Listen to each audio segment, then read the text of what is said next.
সিদরাতুল মুনতাহা আবার এটা এমন একটা জায়গা, বান্দার উপর যত হুকুম আহকাম আসবে উপর থেকে এই হুকুম আহকামগুলি সিদরাতুল মুনতাহায় আসে। সিদরাতুল মুনতাহা থেকে জিবরিল আমিন যা যা প্রয়োজন এগুলা সিদরাতুল মুনতাহা থেকে সরাসরি দুনিয়ার জমিনে নিয়ে আসে। জোরে বলি সুবহান। আবার দুনিয়ার জমিন থেকে বান্দার যত আমল আছে সমস্ত আমলগুলি ফেরেশতারা দুনিয়ার জমিন থেকে সিদরাতুল মুনতাহা থেকে স্পেশাল ভাবে আল্লাহ সুবহানাহু ওয়া তাআলা গ্রহণ করেন। জোরে বলি সুবহান। আর একটু জোরে বলুন না সুবহানাল্লাহ। এই সিদরাতুল মুনতাহা এটা জিবরিল আমিনের বাসস্থান, এটা জিবরিল আমিনের বাসস্থান। তিনি সেখানে থাকেন, সেখানে বসবাস করেন, সেখানেই তিনি অবস্থান করেন। আমার নবী বলছেন, আমি বুরাক থেকে নামলাম, হঠাৎ করে আমার সামনে একটা রফ নিয়ে আসলেন, মানে গদি নিয়ে আসলেন, চেয়ার নিয়ে আসলেন, এরকম সোফা নিয়ে আসলেন, তুলতুলে নরম, তুলতুলে একেবারে নরম। এখন যদি নরমের বর্ণনা যদি আপনি দেন, আপনারা জানেন যে আল্লাহর নবী ইব্রাহিম আলাইহিস সালাম অগ্নিকুণ্ডলীর ভেতরে পড়েছিলেন। পড়ার পরে আল্লাহ অগ্নিকুণ্ডলীকে ডাক দিয়ে বলছেন, ইয়া নারু কুনি বারদাও ওয়া সালামান আলা ইব্রাহিম। সুবহানাল্লাহ বলেন। ইব্রাহিম আলাইহিস সালামের জন্য এই রকম জ্বলন্ত অগ্নিকুণ্ডলী নাতিশীতোষ হয়ে গেল, নয় ঠান্ডা নয় গরম হয়ে গেল। তো যেখানে ইব্রাহিম আলাইহিস সালামের জন্য এই রকম আগুনের কুণ্ডলী যদি নাতিশীতোষ বানিয়ে দেয়, আখির জামানার দুলহাকে নেওয়ার জন্য যেই গদি নিয়ে আসবেন সেই রফ কি রকম ছিল, কি রকম সফট ছিল, সেটা একমাত্র আল্লাহ রাব্বুল আলামিন জানেন। কথা বলেন ঠিক কিনা? লিফট, কুদরতি লিফট, নূরানি লিফট নিয়ে আসলেন, গদি নিয়ে আসলেন, সোফা নিয়ে আসলেন, সিঁড়ি নিয়ে আসলেন। সেখানে বলছেন জিবরিল আমিন বলেন, ইয়া রাসূলুল্লাহ আপনি এটার উপর উঠুন, এখান থেকে আপনি উপরের দিকে রওনা দেবেন। জিবরিল আমিন বলেন, ইয়া রাসূলুল্লাহ এখান থেকে যদি আমি এক কদম সামনে যাই তাহলে আমি জিবরিল আমিনের নূরানি ডানাগুলি জ্বলে পুড়ে সারকার হয়ে যাব। আর একটু জোরে বলুন না সুবহানাল্লাহ।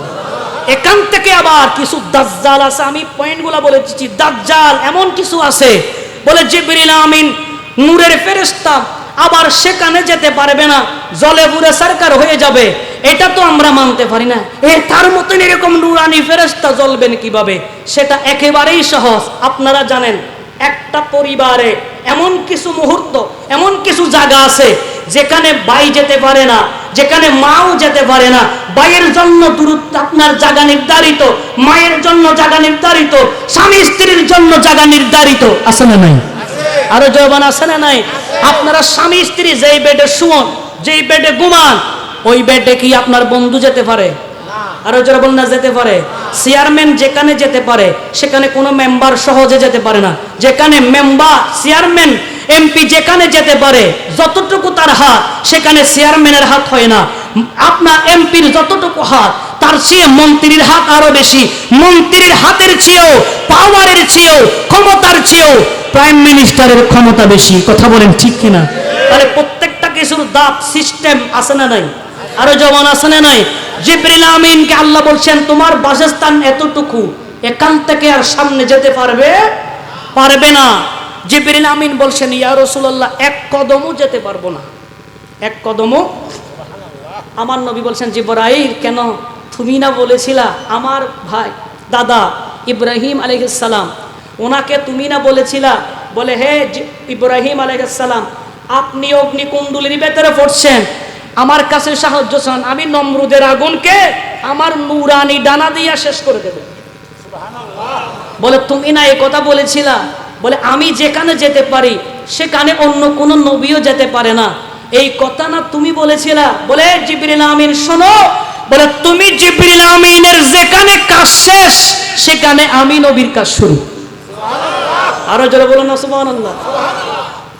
বলে এবার তুমি বলো তোমার কিছু সাওয়ার আসেনি, আবেদন আসেনি, তোমার কিছু আবেদন আসেনি? জিবরিল আমিন বলছেন, ইয়া রাসূলুল্লাহ আমি জানি, আমি দেখেছি আপনি নবী সর্বদাই উম্মতের মায়ায় কাঁদেন। বলে আমার একটা আবেদন হলো বলে আপনি যখন আল্লাহর সাথে কথা বলবেন তখন একটা আবেদন, সেটা হচ্ছে আপনার উম্মতেরা যখন পুলসিরাত যখন পার হতে যাবে, ওই পুলসিরাত নিচে জাহান্নামের আগুন জ্বলবে, ওই মুহূর্তে পুলসিরাতের উপরে আমি জিবরিল আমিনের 600 নূরানি ডানা বিছিয়ে দেব, আর আপনার উম্মতেরা আমার পুলসিরাতের উপর দিয়া আমার পাকার উপর হেঁটে হেঁটে পুলসিরাত পার হয়ে যাবে। জোরে বলি, আর একটু জোরে বলেন না সুবহানাল্লাহ। বলে এই আবেদনটা আপনি আল্লাহর কাছে বলেন। আল্লাহ রাব্বুল আলামিন বলছেন, হে আমার রাসূল শোনো, আপনি জিবরিল আমিনকে বলে দেন এই দরখাস্ত আমি আল্লাহ কবুল করে নিলাম। আর একটু জোরে বলেন না সুবহানাল্লাহ। এই জন্য পুলসিরাত সাহাবায়ে কেরাম পার হবে, তবে কিসের উপর দিয়া? জিবরিল আমিনের পাকার উপর দিয়া। আরো জোরে বলেন না সুবহানাল্লাহ। ঈমানদারেরা পার হবে জিবরিল আমিনের নূরানি পাকার উপর দিয়া। জোরে বলি সুবহানাল্লাহ। এবার এখান থেকে সিদরাতুল মুনতাহা থেকে যেতে যেতে প্রায় 70টা পর্দা পাড়ি দিলেন। কয়টা পর্দা? 70টা পর্দা পাড়ি দিলেন। নবী বলছেন এক পর্দা থেকে আর এক পর্দার দূরত্ব হলো 500 বছরের রাস্তা। কয়শো বছর?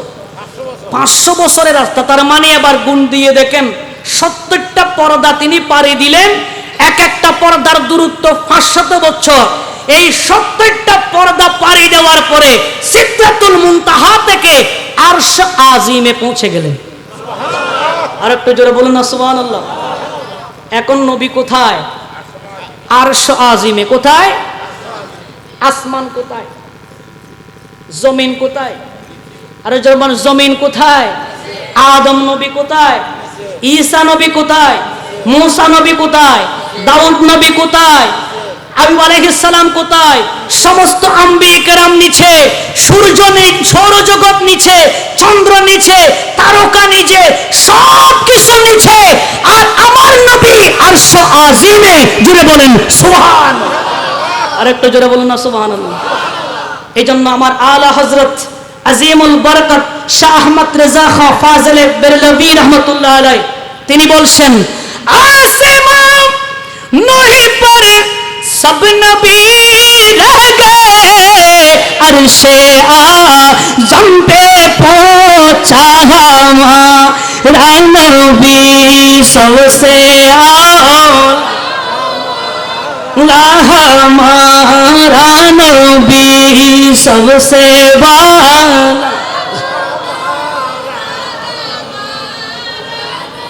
आवाज दिए बोलो ना मरहबा।